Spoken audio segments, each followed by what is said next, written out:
Okay, tonight's subject is emotions. I am a philosopher, and it would be lovely to start the discussion by defining emotions, but I don't know if that can be done. And not always do you need a definition to have a discussion. And if you're convinced that you do, you should read the last chapter of the last appendix of my book.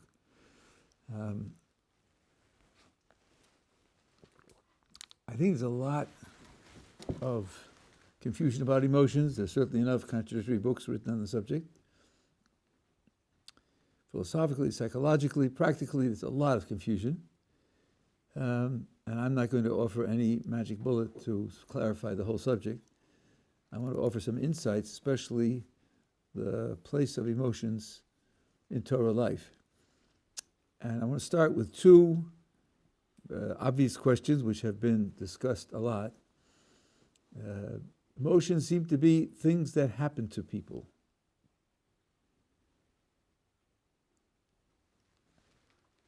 People's attitude is, this is what happens to me. I don't choose to be happy. I don't choose to be sad. It happens. Of course, I choose how I behave. That's up to me. And I can take responsibility for that. But emotions are things that happen to you.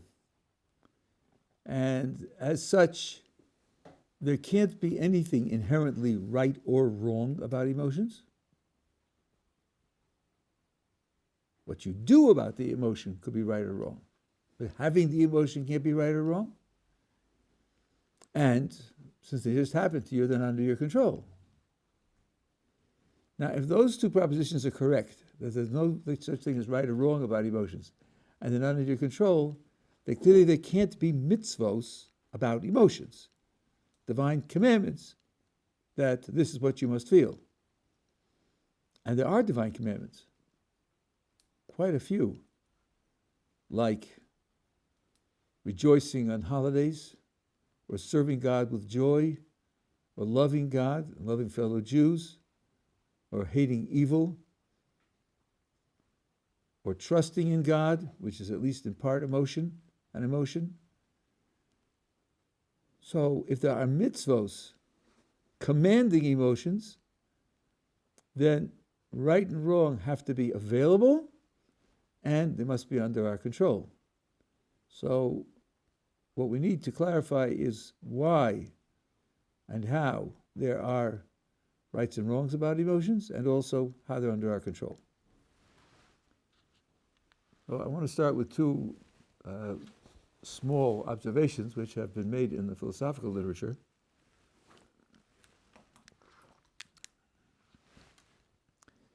And the first one is something which we're all familiar with, and that is that emotions can be rational or irrational when part of the emotion's function is to respond to a particular reality. I won't say that's all it's about, but part of it is to respond to a particular reality, and the emotion is supposed to prompt a response that would be useful to that reality. And someone has the emotion in a circumstance where the reality that's relevant to it doesn't exist, like phobias, where people are afraid of things that aren't dangerous. Fear is a very useful emotion to have when you're confronting something dangerous. It galvanizes your attention and your adrenaline and your muscle strength, the fight or flight response, which can very often be quite appropriate. But when a person is afraid of going by plane and rather drives, that's where it's irrational to be afraid, because when he drives, he's in more danger of suffering injury and death than he is if he flies. So there the fear is out of place. So when you measure an emotion as a response to a reality, not all emotions are that way, but many of them are. Someone is hopelessly in love with so-and-so is treating this one like dirt. and he doesn't even realize it. What's sometimes called infatuation. His friends will tell him, "You're being used. There's nothing genuine there. It's not reciprocal. Get out of it." If he can't, and sometimes he can't, then he has an emotion which is doing him dirt, an emotion which is prompting him to a response, to a reality which is counterproductive. That's an unfortunate emotion to have. So that's one way in which emotions can be better or worse, more correct or less correct, in terms of the external reality that they are supposed to generate a functional response. Then, quite a few years ago, I saw a paper on emotions, the logic of emotions, where emotions can contradict one another, can be literally contradictory, so that there's something wrong with having them in pairs. For example, suppose someone says, I was really hoping that would happen. I was really hoping and praying it would happen. And when it happened, I was sorely disappointed. Well, without further explanation, there's something wrong there, because you're not disappointed by what you were hoping for. Maybe something else happened together. Maybe you didn't realize it or didn't understand it well. You didn't know how you react to it, so forth and so on. But just saying, I was hoping for it, and when it happened, I was disappointed, on the surface is a contradiction. Without further explanation, it can't be right. I was fully expecting it to happen, and when it happened, I was tremendously surprised. No, sorry, if you were fully expecting it to happen, you can't be surprised when it happens. Right? Again, unless there's some further explanation. So emotions can have logical relationships with one another. They can imply or contradict one another. That being the case, surely it can't be that just you have emotions and Derek Parfit uses what he calls the agony case to show that certain people's desires can be irrational, where, for example, he claims to suffer terribly when some stimulus is given to him, and he'll do anything to avoid it, almost anything, he'll pay anything or do anything to avoid it, except when the stimulus is scheduled for Tuesday. And then he doesn't avoid it at all, and it happens, and he suffers terribly, but Tuesdays don't motivate him. Well, there's something wrong there, because Tuesdays make absolutely no difference to the pain of the suffering. The pain of the suffering is exactly the same. It's just for him, in his desire structure, Tuesday doesn't figure. Well, there's something desperately wrong there. That's not just okay. That's just his way. He needs help. Something's broken. It needs to be fixed. So the idea that desires are beyond critique is simply a mistake. That's one thing to put on the table. And the second is,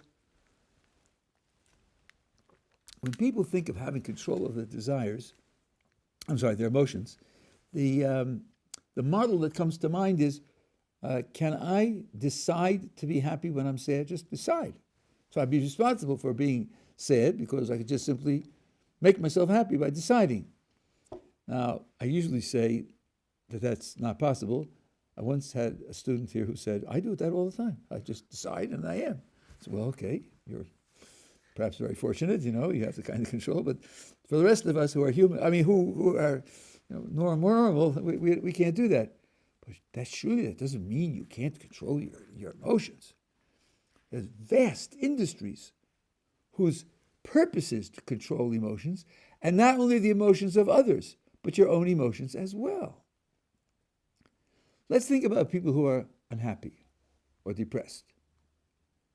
Many of them have strategies to pull themselves out of it. They'll listen to certain music, or they'll call up someone to have a conversation, or they'll go for a walk in nature. Suppose a person's angry. They used to say in an older form of English, I'm so angry, I'm going to go chop wood. That doesn't mean I'm angry, so I have a lot of energy, so I have time to put up wood for the winter. It means that if you physically exhaust yourself, you can't support an emotion like anger. Because being angry, requires energy. For one thing, your muscles all tense when you're angry. And if your muscles are tired, they can't tense like that. So by exhausting yourself, you dissipate the emotion. When you have a party, you have to make decisions: whom to invite, what time of day or night, what to eat, what to drink, what to sniff, what to inject. Okay. What kind of music to play, if any, what the lighting should be. What are you deciding with all these decisions? Part of it is, what will be the emotions of the party? Will it be boisterous and active, or will it be calm and contemplative? What kinds of activities do you expect to happen there? And this not only works, as I said, for manipulating the emotions of others. When you throw the party and you have all these things on stage, then you'll feel that way also. Indeed, I think people are fairly conscious of this. The way you dress helps to determine how you feel. When you dress formally, for whatever reason it is, it could be that you're going to receive an award. And nobody else there is dressed formally, just you are, because you're receiving the award. But you're wearing these clothes, you behave in a different way. You feel in a different way.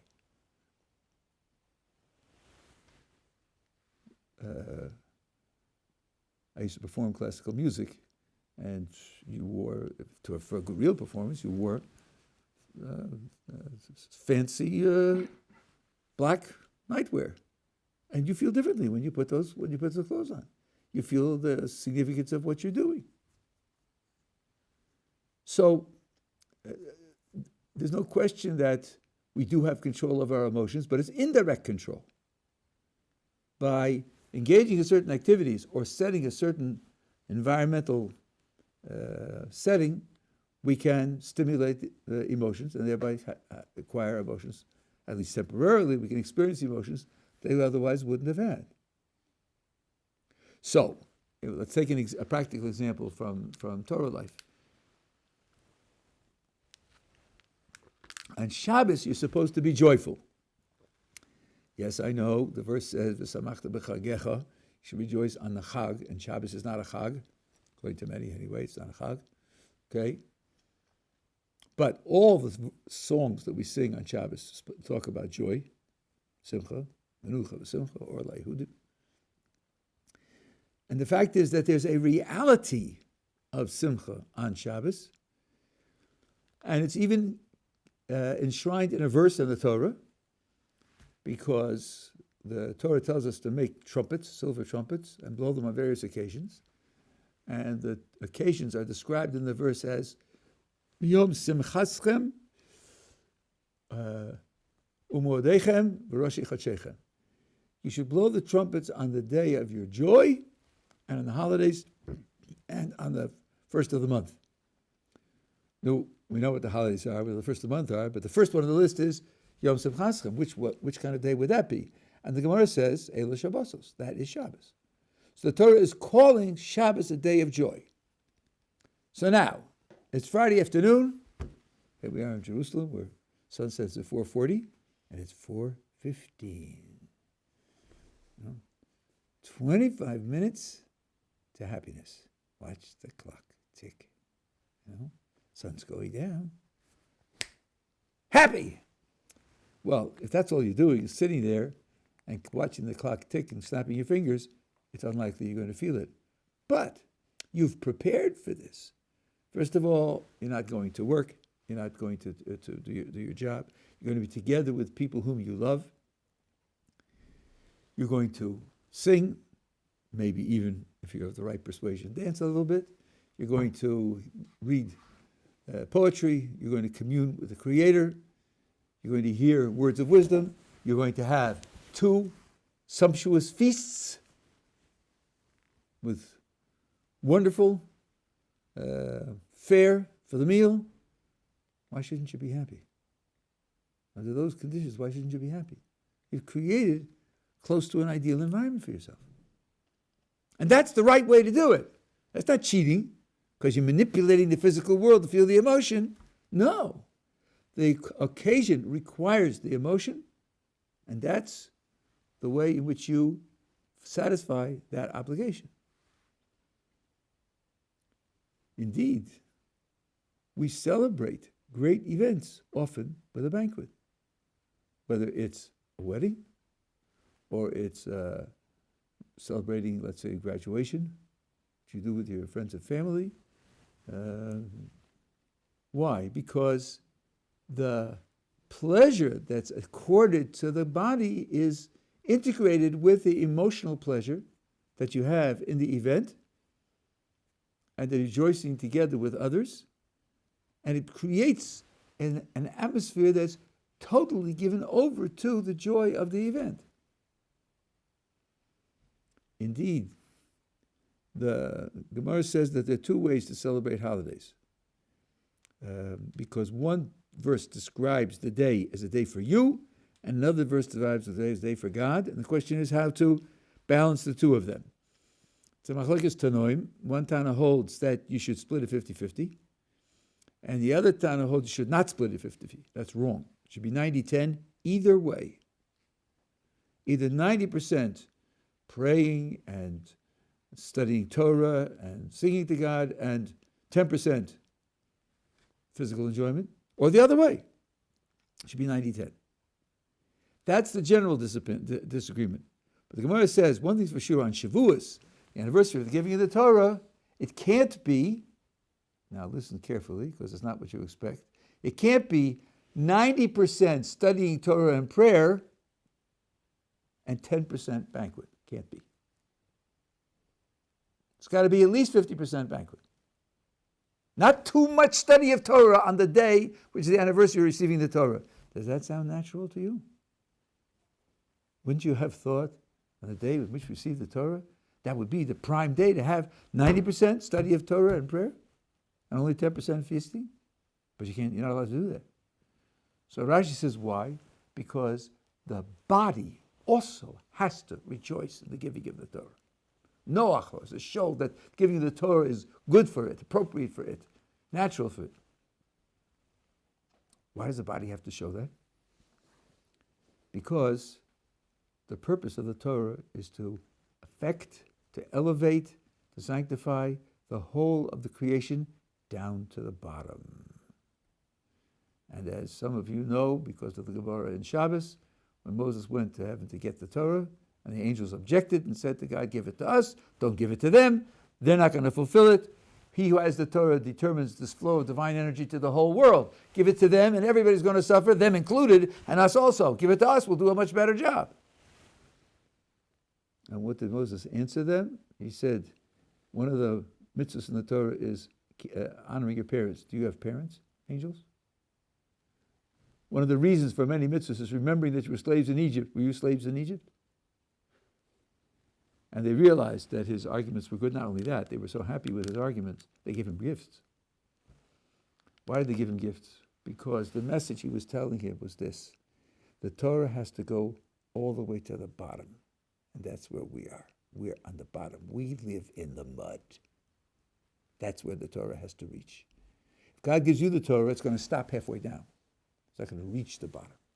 So we live in the bottom. That's why we get it. That's why they were happy with it. Because we recognized that we live on a lower level than they do, even though we're more important than they are. We live on a lower level than they do. We recognized the greatness of their level. We appreciated it. I just told them the Torah has to go down to the bottom. So Rashi says, the body has to show that it too is appreciative of the giving of the Torah. So that if you were to spend 90% of the time learning Torah and praying, then God could say, oh, so that's what you think Torah is for? Learning and praying? I'll give it to the angel. You don't need it. No, I gave it to you because you're at the bottom. I gave it to you because you're embodied with the physical. Then there has to be part of what appreciates it. So the joy has to flow all the way to the bottom.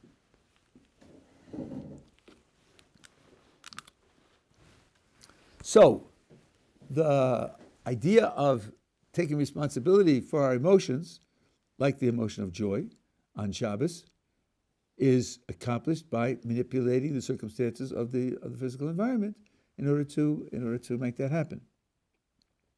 So when there are mitzvahs about the emotions, two questions arise. First of all, what does the mitzvah teach me? Why is that emotion appropriate?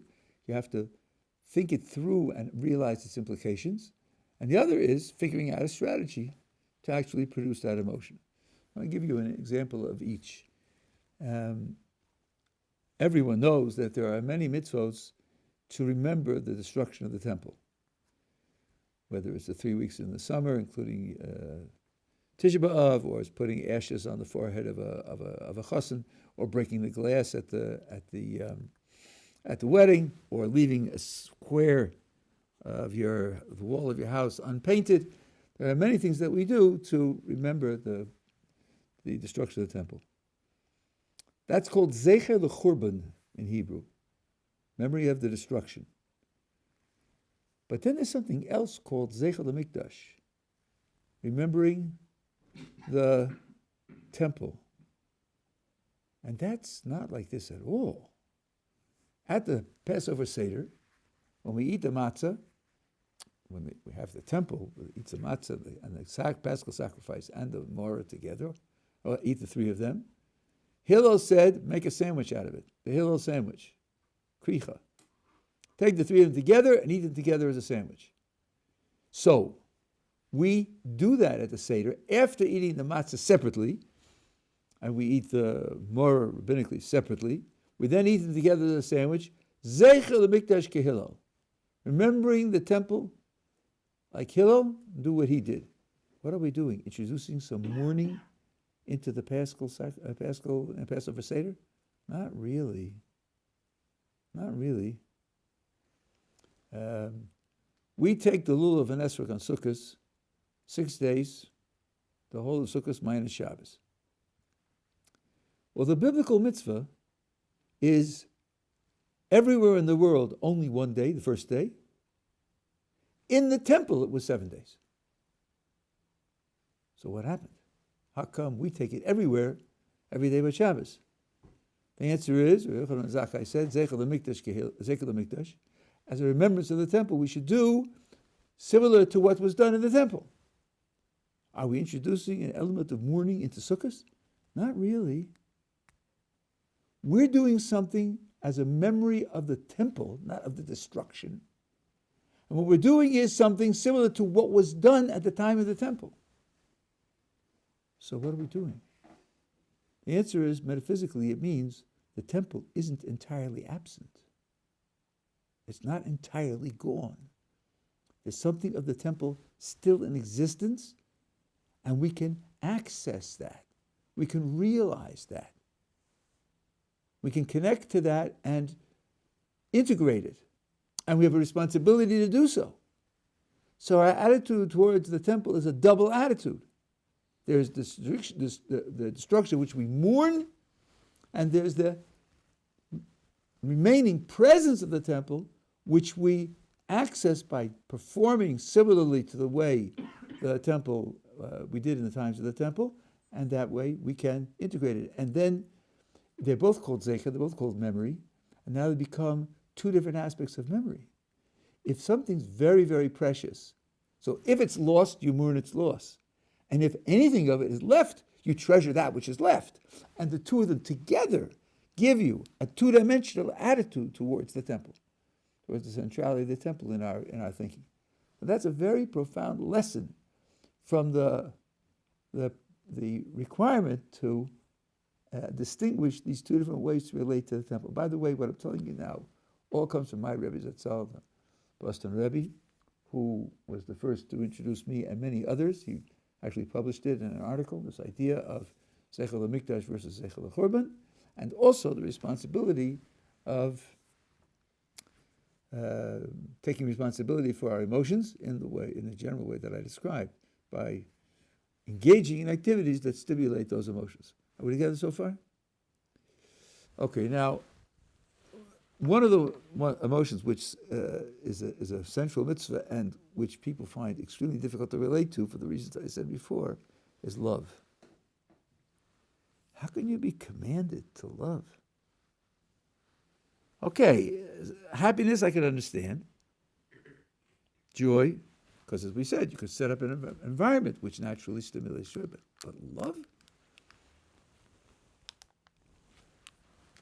Surely love is something that either happens or it doesn't. And then the mitzvah to love every Jew becomes very difficult to understand. How could there be a mitzvah for such a thing? Rav Dessler has a whole essay on this. It's called his essay on loving kindness. And I want to share with you some of the things that he says there. He says, we naturally think that we love some people and others we don't. And the ones we love, because we love them, we are motivated to treat them in certain ways. The way we treat them is a result of our loving them. As Rav Dessler, although that may be true, it's equally true and more fundamentally true that the way you treat people can cause your emotions for those people. And since, as we said 20 minutes ago, that your actions are under your conscious control, if the way that you treat them can stimulate the emotion, then the emotion ultimately will be in your hands. And with respect to love, I'll tell you what he said, but it'll take a little while to unpack what it means. He said, when you invest in someone, you then come to see yourself in that person. And then your self-love comes to include that person. You're spreading your self-love to include the other person. Now, the way I put it now, it's self-contradictory, because if I love myself in him, I'm still loving myself, not loving him at all. I'm aware of that, and I will explain that.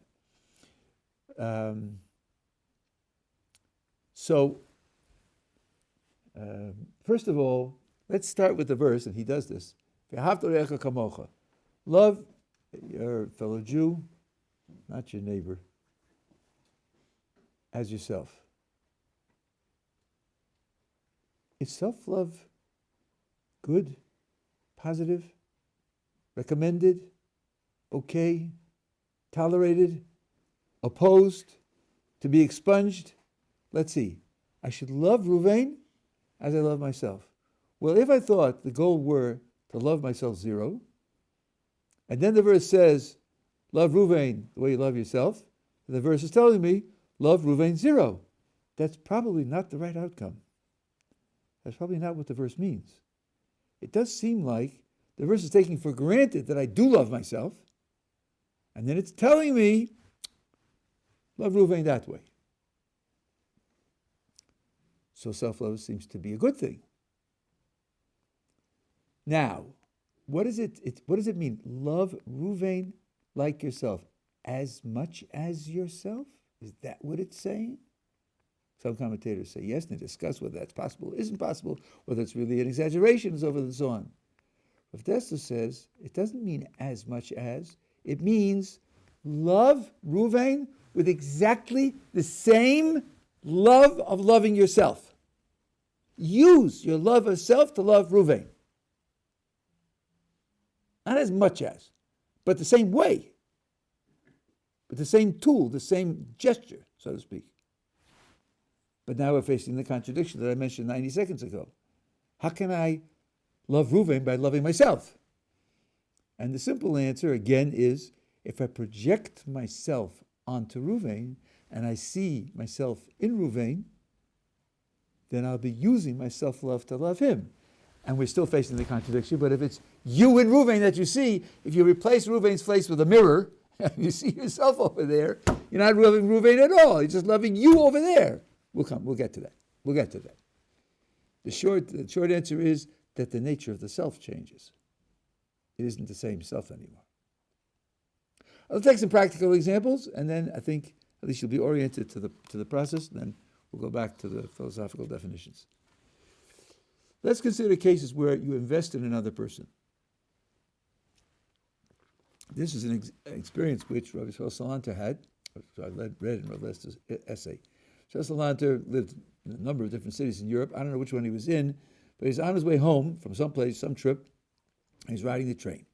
And in those days, the European trains had small compartments with two benches facing each other, like three people on this bench, with a window, another compartment, and that's what's sitting there on one of the benches. And of course, our great scholars or great saints don't dress any differently from anybody else. It just looks like a Jew traveling. And in the same little compartment with him was a young Jewish man. Maybe he was 20 or something. And this fellow was, as we would call it, uncouth. He wasn't polite, he was caustic, he was abrasive, he was annoying, irritating. And of course, Rousseau just sat there.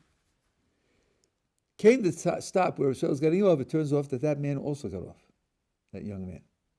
Well, of course, there was a crowd of people there coming to greet Israel. And he said to one of them, see that guy?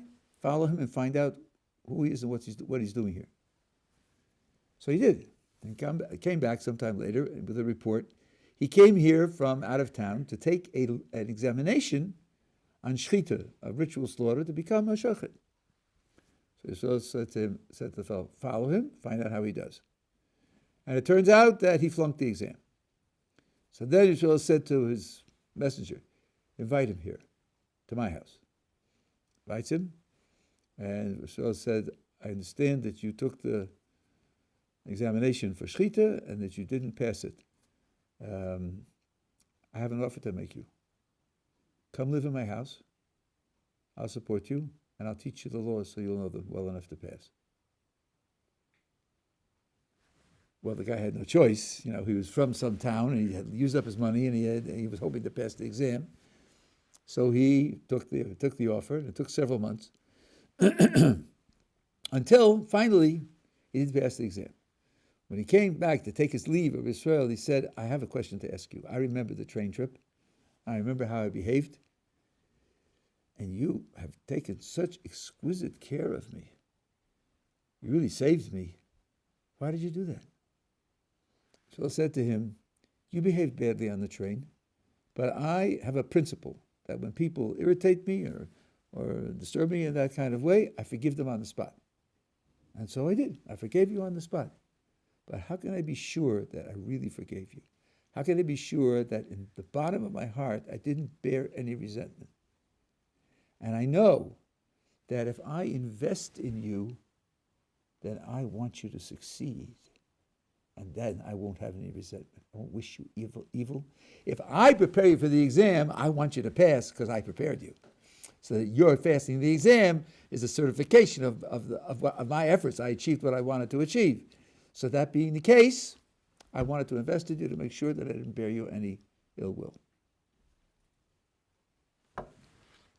When you invest in something, you come to care about it, and its success becomes your success. Do you hear a blurring of the lines a little bit? Its success becomes your success. Now let's take little kids. I suppose they still do this. Kindergartners, we grow grass. You take a glass, a transparent glass, fill it with dirt, you put in seeds, and you watch them grow. You water it every day, and you have a little notebook, you write 1 inch, 2 inches, 3 inches, maybe it's first grade because you can write. And then after 2 months, you bring it into the class. Here's my grass. Here's the grass that I grew, Okay. So imagine this kid, and he's watching it, and the roots come down, and then the stalk goes up, and the leaves, and he's watching, right? Let's suppose this is happening in May, and there's a scorching heat blaze outside, and all the grass on all the lawns in the whole neighborhood are singed and die. His grass is growing. He's happy. His grass in his jar that he waters is growing. And if all the grass is luxurious and his grass dies, he's in mourning because it's his grass. It's his grass. What is his grass? Well, he's watering it every day. He's checking it every day. So then its success becomes his success. There was a psychologist in the mid-20th century. When I want to name it, it runs away from me. I'll probably think of his name. He created a concept which goes back to Aristotle, really called self-actualization. How do you win happiness? Aristotle said this. You don't win happiness by chasing happiness. People who chase happiness typically are not happy. Happy people are people who chase something and they succeed in getting it. Something which they regard as important. And he gave the example of a psychologist who created a journal in psychology, and he was the editor of the journal. He raised money to publish the journal, And it became quite a successful journal, and he was a very happy person. Did he think of, this will make me happy? He thought of, these papers have to be published. They're very important research, and I'm going to get them published. And he got them published. That's what made him happy. So he self-actualizes through the project. In the project, he's not thinking of how he feels and what his emotions are. He's thinking of the project, and that actualizes himself, and that's what brings about the happiness. So these are all examples of how investing in something can give you that happiness. I don't know if any of you probably don't have children, maybe you have children. Your 6-year-old is in the class play, and you're there in the audience, and you've recited the child's lines with the child. And it comes that moment, and your child comes out, is supposed to speak, and he or she forgets the lines. Stands there. How do you feel? You're dying! What are you talking about? How will this child ever get married? He or she forgot the lines. It's over, right? That's not the way the child feels. The child feels she had to remember the lines. The teacher says, George said to Peter, oh yeah, thank you, George said to Peter. But you're dying. Why? Because you're on stage with that child. You're living it with the child. Why? Because it's your child. Because you invested in that child. So you experience through that, and this doesn't have to be sick. I'm not talking about making your child into your vicarious success. This is natural for someone in whom you have invested. Okay, now, what exactly does it mean to say that the child's success is your success? Strictly speaking, those words don't fit now. The question how is to resolve it. I'll give you one more example. You're walking the street with someone whom you love, and a very nasty, impolite person walks over to your companion and insults her, him, in a way that's really quite degrading. And you say to the bounder, as they would say in England, you say to him, it's definitely a him. You say to him, I take that insult personally. And he says, don't talk nonsense. I didn't insult your person. I insulted the other person's person. And your person and the other person's person aren't the same person. So don't talk nonsense. Is he right or you're right? I think you're right. You can take it personally. Because the boundaries of the person have shifted. Now here's what happens philosophically. What happens is this. You start off with a self, S-E-L-F, that stops at the edge of your skin. But by investing in the other, the S-E-L-F now expands and includes that other human with skin. And now there's an S-E-L-F that includes both of them. And that S-E-L-F loves itself, which now comprises two bodies. And now you can hear what was wrong with the first formulation. When I said that I see myself in the other person, that's wrong because that's using S-E-L-F in the old S-E-L-F that stops at the boundaries of my skin. But now what we're introducing is a different S-E-L-F. That S-E-L-F, which embraces the two human bodies, loves itself. So it's exactly the same power that I used to love myself singly and separately, which is now being expanded to include the other, and leads to loving the other. You're loving the other with the same capacity with which you loved yourself before. It's just the S-E-L-F has changed. That's what the investing does. I see that which is as important to me as what's inside this skin over there also. And now maybe the me isn't quite right. I see that which is important as embracing what's in the other skin as much as it's embracing in this skin. And my vision now becomes a double vision. It's really expanding the self to include the other. That's what it's talking about. But the engine of doing that is investing. When you have, if you happen to have the great divine providence of having a marriage where you and the other person love each other very much, there's a great joy in doing for the other person.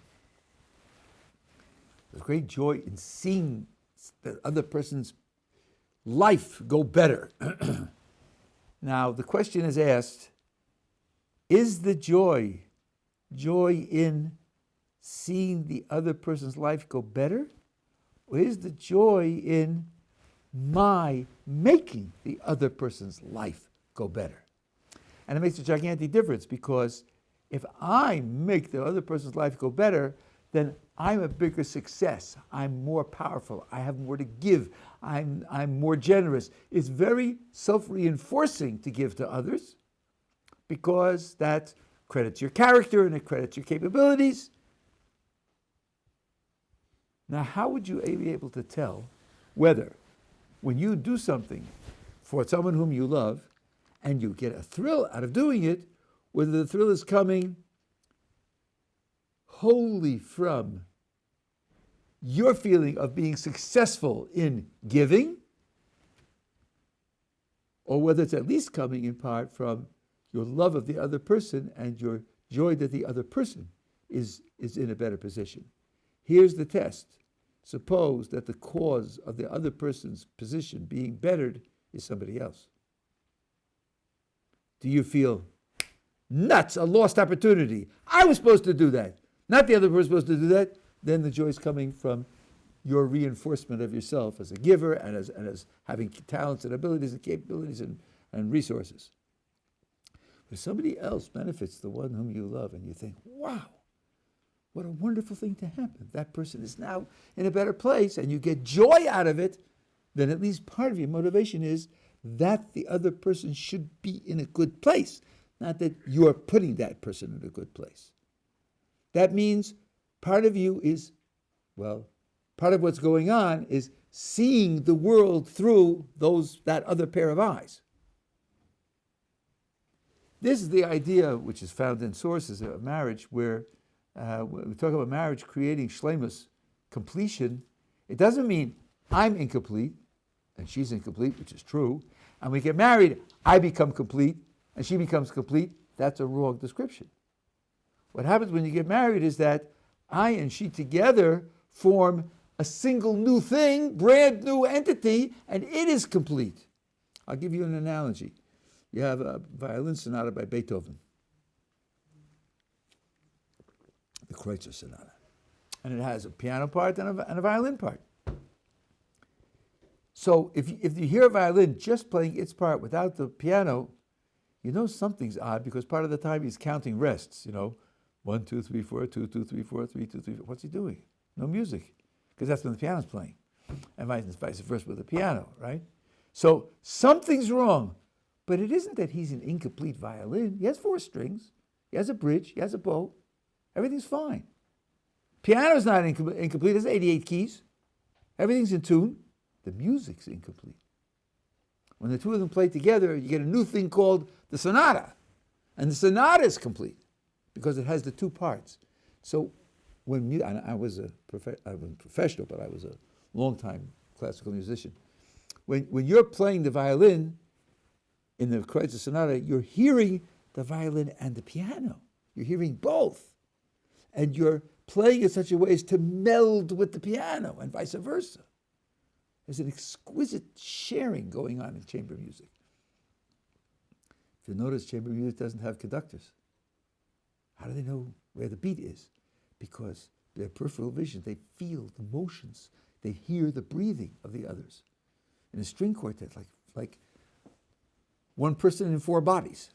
It's really exquisite.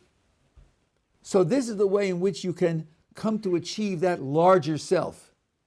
And in particular, it happens through children. This is one reason why, typically, parents love children more than children love parents. Because parents invest in the children in a way that the children don't invest in parents. And where does that trace back to?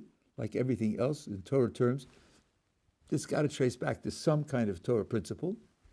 The first people had no parents, but they had children.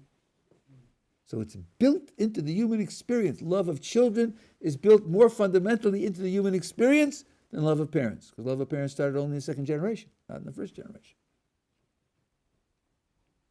This follows the pattern of investment. So if Desta said, when you say there are people who I love and people I don't love, what you're really saying is there are people in whom I've invested and there are people whom I have not invested. That's the difference, because by investing, you can come to love. Now, I've explained this for Desta many years. I was in Denver a number of years ago, Rosh Hashanah and Kippur for 4 years. Rabbi Meyer, who's wonderful. And I was speaking to a women's group there, and one of the women said, but Rabbi, we have a mitzvah to love Jewish people generally. How many of them can you invest in to come to love? And I said, that's a good question. That's a good question. I thought about it for a while. And then I came to at least a partial answer. What are you doing when you daven? When you pray? Particularly when you have the petitions in prayer. Prayer is an effort to make something happen. Because Baruch Hu takes prayer into account in, so to speak, making his decisions as to what will happen. So if I ask for health and healing, if I ask for material sustenance, if I ask for protection from enemies, all the prayers are in the plural. They're all in the plural. And what you have in mind is the Jewish people everywhere and the needs that they have everywhere, and you're praying for them. That's an investment you're making in them. You're speaking to the Creator of the universe and saying, please give this to every Jew. So that's one way to invest in all Jews generally. And I don't think that this is exaggerated. There was an incident that took place in Brooklyn, I guess now maybe 15 years ago. A girls' school went to Massachusetts to a forest, and they all had a day in the forest, and one of the girls got lost. And it was late afternoon, it's coming to night, so word went around, people were driving up to Massachusetts to help look, and Jews all over the United States, I don't know if it went further than that, over the United States, were praying for her. I think like 24 or 36 hours later she was found. She was found okay. Now there was a woman in Los Angeles who was teaching us a class, and she got the word that the girl had been found, and she burst into tears. So the class, their teacher's crying. So why are you crying? Well, there was this girl who was lost, and now they found her. So the class asked her, this is an American question, well, do you know her? No, I don't know her. Then why are you crying? Because she was a Jew and she was lost. That's why I was crying. When the Soviet Union, of cursed memory, when Jews were persecuted there terribly, and we were all davening for the Jews. So not because you know them, but because we're like one family, because we care about one another, and when you're praying, you mean it. These Jews are suffering, and I want them to be saved. Please, HaKadosh Baruch Hu, save them. That's one way in which you can invest in Jewish people generally and come to stimulate the idea of love for them generally. At any rate, that's Rav Dester's wonderful explanation. I heartily recommend that essay and the rest of his writings as well. That essay is really classical. It's much more in the essay than I've told you. And this is a way in which you see that emotions are you can build emotions, you can take responsibility for emotions, and definitely there's a right and wrong about emotions. Yeah. So understand activating positive emotions. How does somebody control negative emotions? Of course, it's going to vary. This is now a psychological matter. I don't know if there's one size fits all for that sort of thing. But one thing that can help is to study the negative effects of the emotions. And here, this is a subject for another share entirely. When you look at action it's almost overwhelmingly hypnotic in our present philosophical circumstances to think of the significance of the action in terms of its effect on other people. What we tend to forget is that when you perform an action, it has an effect on you also. An effect on you also. The Sefer HaChinuch was translated as the Book of Education. It goes through 613 commandments, giving reasons for all of them. Yes, there are reasons for the commandments. Yes, there are. One of his themes is Adam Nifal Vipulosov. A person is affected by his own actions. So if you act something out, you can stimulate it in yourself as well. So it's not, for example, it's not that anger is just something that's likely to make you aggressive and dangerous, but anger twists your whole conception of the world and your place in it and the way HaKadosh Baruch Hu runs the world. The hidden thought in anger, many emotions have thoughts in them. The hidden thought in anger is, it shouldn't have happened that way. Shouldn't have happened that way. Okay, who's running the world? After all, it really shouldn't have happened that way? So either God has competition in running the world, or God isn't just. Those aren't good thoughts to have.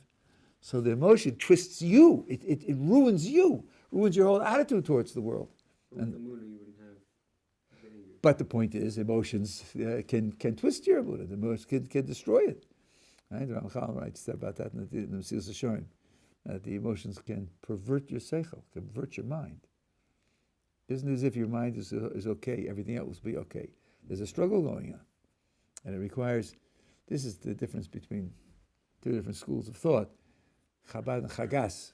Chagas means you have to work on your emotions separately from your mind.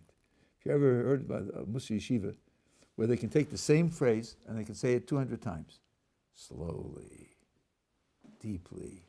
They're not learning new insights. They're drilling it into their insides. That's also important devoter, to feel it in addition to knowing it. Both have to be done. Both have to be done. At any rate, that's it. So one way to help overcome negative emotions is to look at the consequences, both external and internal. I'm just stressing internal because people don't typically think in those terms, and it's very important to think in those terms.